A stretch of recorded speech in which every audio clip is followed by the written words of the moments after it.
I don't know about you, but I'm with the crowd in this story the writer of John's Gospel retells as he expands on the Gospel of Mark. And I am pretty crabby with people who try to spiritualize the story and sanitize the context it speaks to.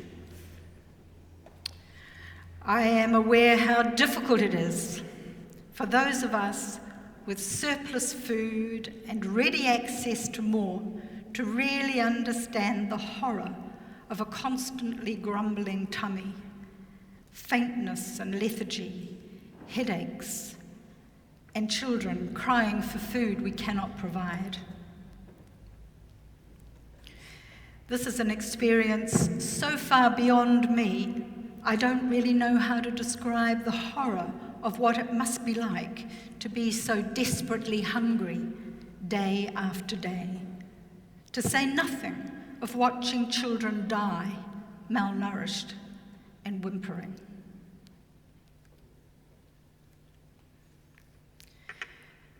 There are many places around the world today where this is a daily reality.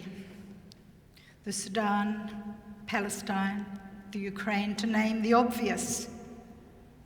And here in Aotearoa, New Zealand, land of plenty, there are families struggling with hunger and constant food insecurity.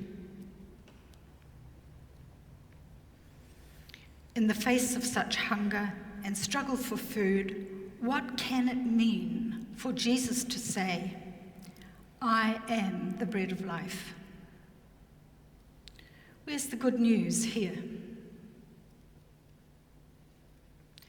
You all know how important context is for me when I try to understand the readings set for us in the lectionary, such as we heard this morning.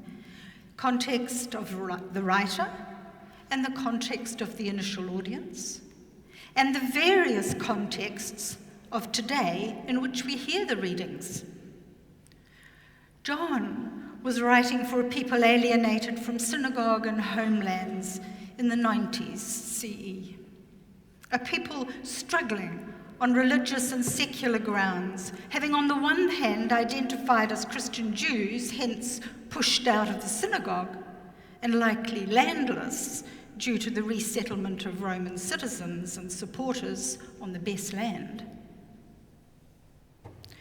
John is drawing on a story told about Jesus that begins with the feeding of the crowd who gathered around him on the shores of the lake, and the feeding of the 5,000.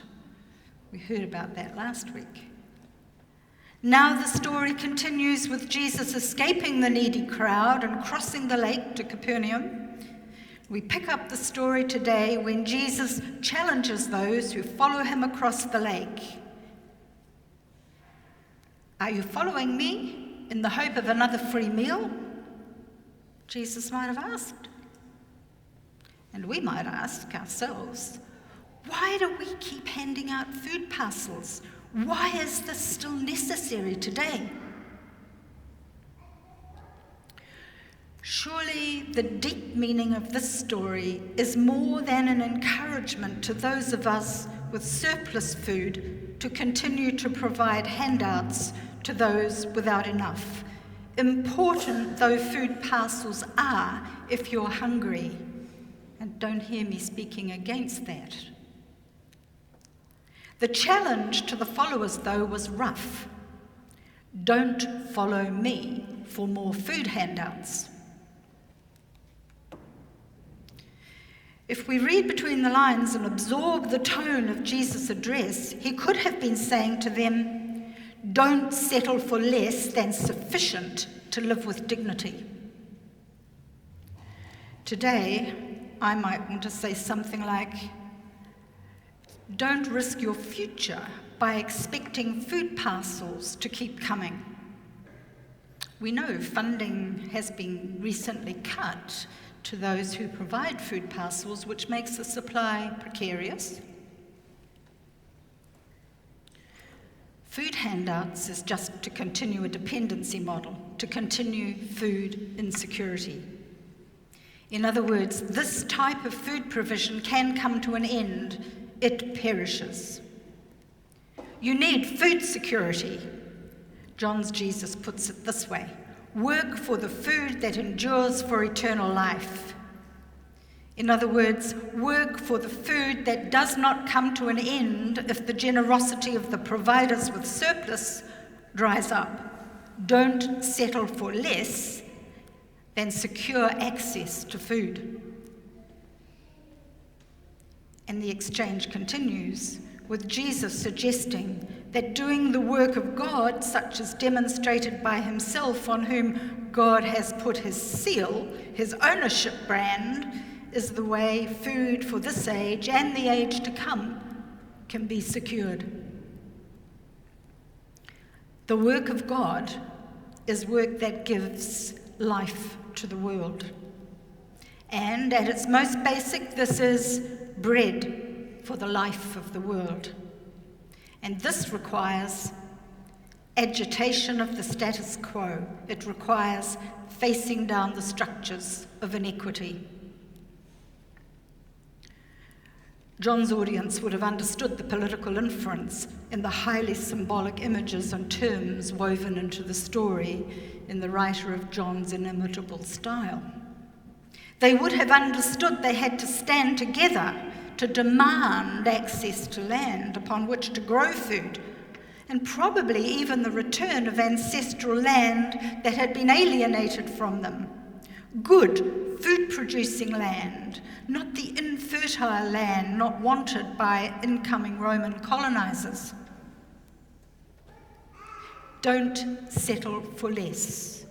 Don't work for the food that perishes, John's Jesus says. Does any of this sound familiar?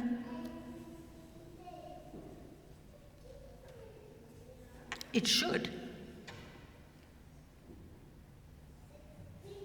It behoves us to hear the political inferences in this story about the provision of food as a human right, for without food there is no life.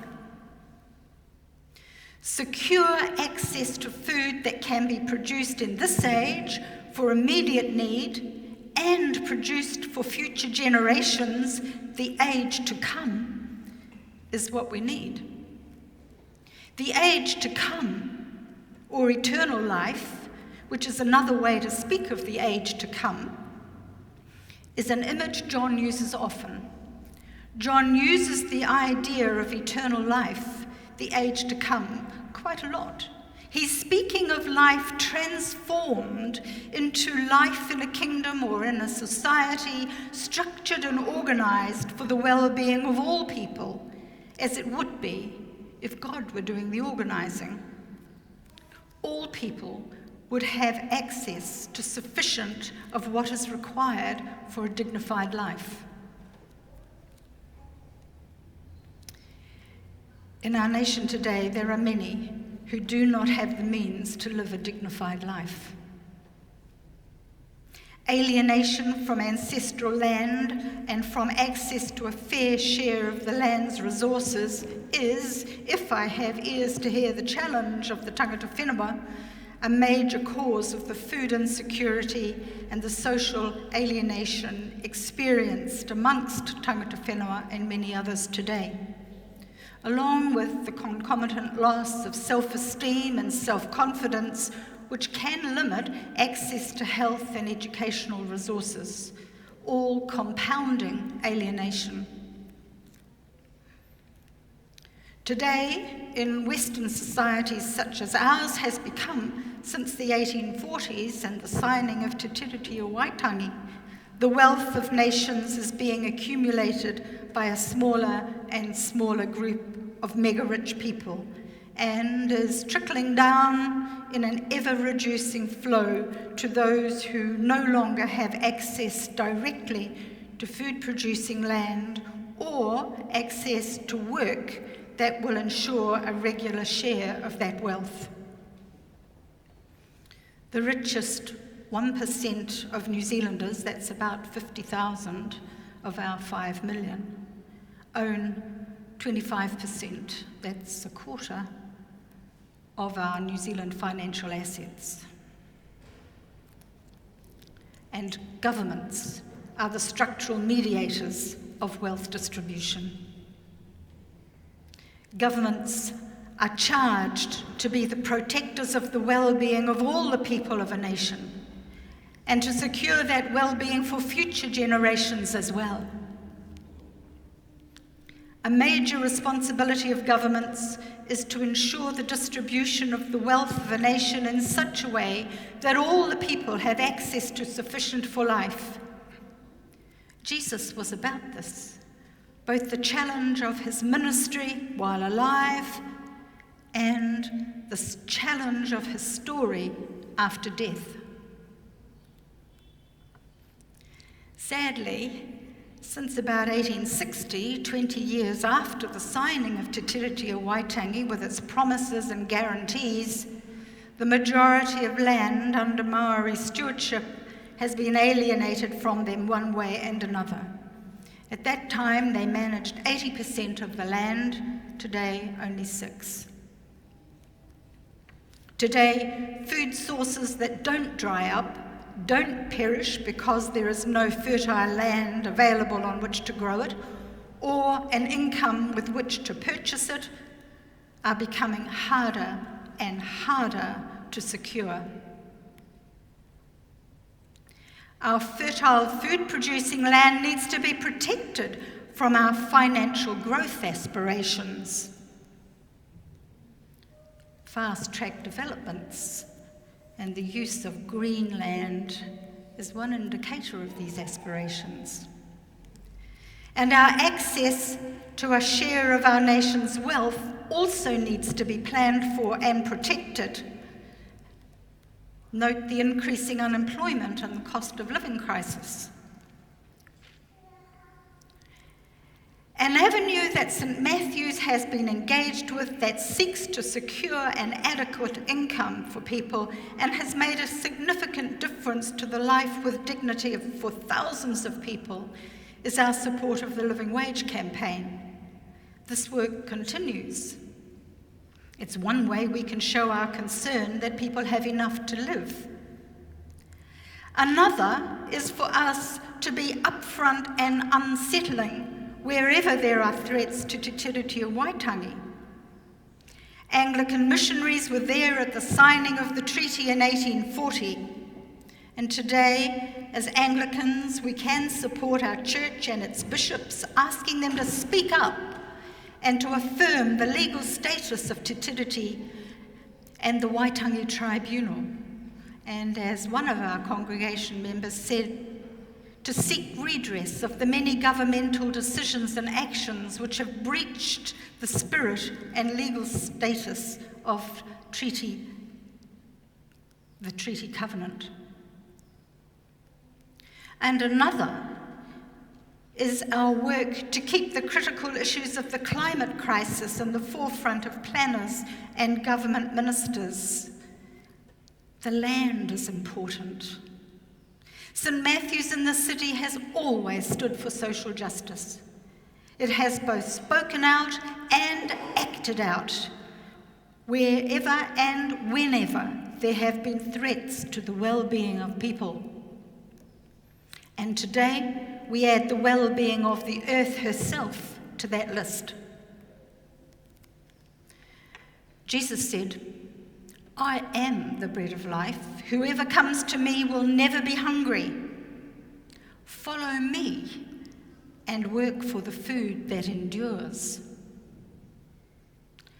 Today we might interpret that saying, "My way is the way food for the world can be secured. Follow my teaching, be courageous, and take a stand for the age to come."